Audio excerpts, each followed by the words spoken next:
तो गवर्नमेंट और डॉक्टर क्या कर रही है, तो गवर्नमेंट से हाथ जोड़ के इतनी विनती है विनम्र कि भैया व्यवस्था को सुचारू रूप से चलाया जाए, क्योंकि अगर कोई वीआईपी आता है तो उसका तुरंत हो जाता है नेतागिरी करके। हम लोग गांव के छोटे लोग हैं, हमसे कोई नेतागिरी बनती नहीं है।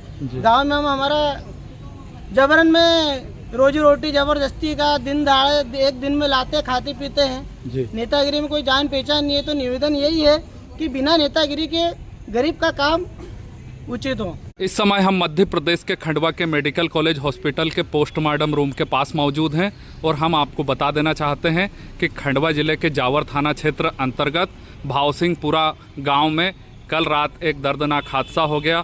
एक 45 वर्षीय स्थानीय रहवासी जो अपने मकान के लिए वहां पर काम कर रहे थे, इसी दौरान उन्हें करंट लगा, जिसके बाद परिवार के लोग उन्हें पहले अमलपुरा लेकर गए और उसके बाद खंडवा के मेडिकल कॉलेज हॉस्पिटल लाया गया था। यहाँ पर डॉक्टरों ने उन्हें मृत घोषित कर दिया और उनके पोस्टमार्टम की प्रक्रिया यहाँ खंडवा के पोस्टमार्टम रूम में की जा रही है। आप देख सकते हैं कि परिवार के लोग यहाँ पर बड़ी संख्या में पहुँचे हुए हैं और सभी लोग यहाँ पर जो पोस्टमार्टम की प्रक्रिया की जा रही है तो यहाँ पर इंतज़ार कर रहे हैं। और गांव के लोगों का ये कहना है कि खंडवा के पोस्टमार्टम रूम में काफ़ी लापरवाही और लेट लतीफ़ी की जाती है, जिससे दूरस्थ गांव से आए हुए लोगों को काफ़ी परेशानी का सामना करना पड़ता है। और इस संबंध में क्या है पूरा मामला, हम परिवार के लोगों से बात करेंगे। साथ ही खंडवा के पोस्टमार्टम रूम में जो देरी हो रही है, जो लेट लतीफ़ी की जाती है, तो इस पर भी हम जो परिजन हैं, मृतक के परिजन हैं, हम उनसे बात करेंगे कि उनका क्या कहना है। तो खबर को पूरा देखने के लिए वीडियो के अंत तक बने रहें। हम परिजनों से बात करते हैं। भाई साहब, क्या नाम है आपका? मेरा नाम है संजू सराठी जी। कहाँ के रहने वाले हैं? मैं ग्राम भावसिंहपुरा का रहने वाला हूँ जी।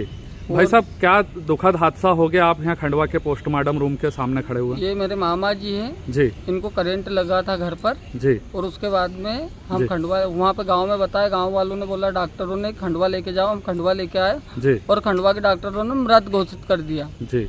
और उसके बाद में हम पीएम रूम के बाहर कल रात से बैठे, कल शाम में 7 बजे से जी। आज अभी 11:30-12 बज चुकी है जी। और यहाँ पे उनका अभी तक पीएम नहीं हुआ है जी। तो यहाँ पे है ना प्योर लापरवाही हो रही है। यहाँ पे वीआईपी चलता है, कोई वीआईपी आता है ना तो उसका 9 बजे पीएम हो जाता, पुलिस भी आ जाती है, लिखा पढ़ी भी हो जाती है, डॉक्टर भी आ जाता, सब कुछ हो जाता है। और जो गाँव का गरीब आता है ना उसको यहाँ पे 12 से 2 बज जाती पीएम होने में। तो ये शासन प्रशासन की लापरवाही है। मैं शासन प्रशासन से हाथ जोड़ के निवेदन करूंगा कि गरीबों को परेशान न करे, उनके समय पे डेड बॉडी दी जाए और उनका समय पे घर पहुंचा दिया जाए। जैसे आप यहाँ पर बैठे हुए हैं तो यहाँ पोस्टमार्टम रूम का जो स्टाफ है और यहाँ पर जो अधिकारी मौजूद हैं, उनसे आपकी चर्चा हुई? उनसे चर्चा हुई तो बोले कि हमको लिखा पढ़ी में टाइम लगता है, आपको बैठना हो तो बैठो, नहीं तो आप शिकायत कर दो, आपको जहाँ जाना वहाँ पर चले जाओ। अच्छा। जो भाई साहब शांत हुए हैं उनका क्या नाम है? खुमान सिंह रावत जी। कितनी उम्र थी उनकी? 45 साल जी। ये घटना कैसे हुई, थोड़ा सा बता दीजिए। ये घटना ऐसे हुई कि वो घर पे मकान नया बन रहा था जी, तो उसकी तरी कर रहे थे जी। तो क्या मोटर का तार लगाने गए जी, तो एक तार लगा, एक तार उनके हाथ में रह गया। तो जब उन्हें झटका मारा तो उनके यहाँ सीने पे लगा जी, तो सीने पे लगने के बाद में गिर गए वो नीचे जी, तो करंट छोड़े ही नहीं उन्होंने जी। फिर आप लोग अस्पताल लेके फिर उसको हम ग्राम के अस्पताल में लेके गए, उन्होंने बोला खंडवा लेके चले जाओ जी। तो हम यहाँ पे लेके आए तो यहाँ डॉक्टरों ने मृत घोषित कर दिया जी। ठीक है, यहाँ पर कुछ और भी लोग मौजूद हैं, हम उनसे भी बात कर लेते हैं। भाई साहब, क्या नाम है आपका? शिवशंकर तिरोले जी। तिरोले जी, क्या कहेंगे आप?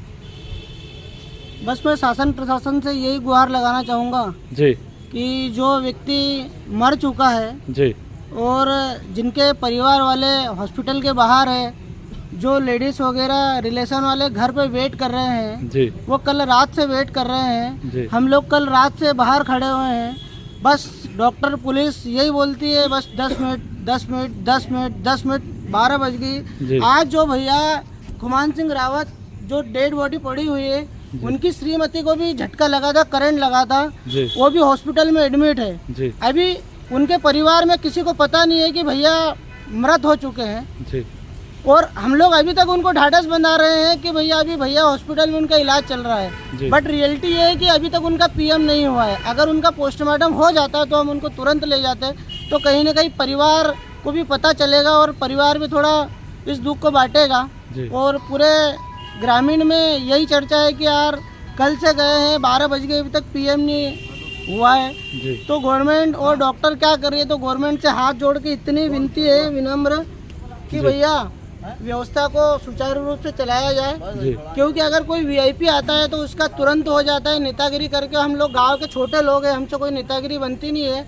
गांव में हम हमारा जबरन में रोजी रोटी जबरदस्ती का दिन दहाड़े एक दिन में लाते खाते पीते हैं जी। नेतागिरी में कोई जान पहचान नहीं है। तो निवेदन यही है कि बिना नेतागिरी के गरीब का काम उचित हो। बस मैं ठीक है।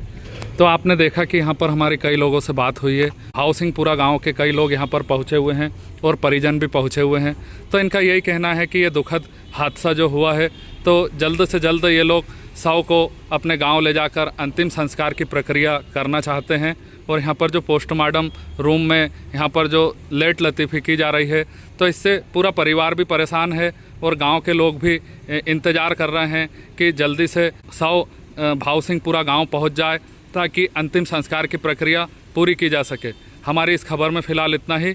हमारी खबरों से जुड़े रहने के लिए हमारे चैनल खबर एक्सपोज को सब्सक्राइब कर दें और बेल आइकॉन का बटन दबा दें ताकि जनता से जुड़े मुद्दों की खबर आप तक सबसे पहले पहुंच सके। धन्यवाद, नमस्कार।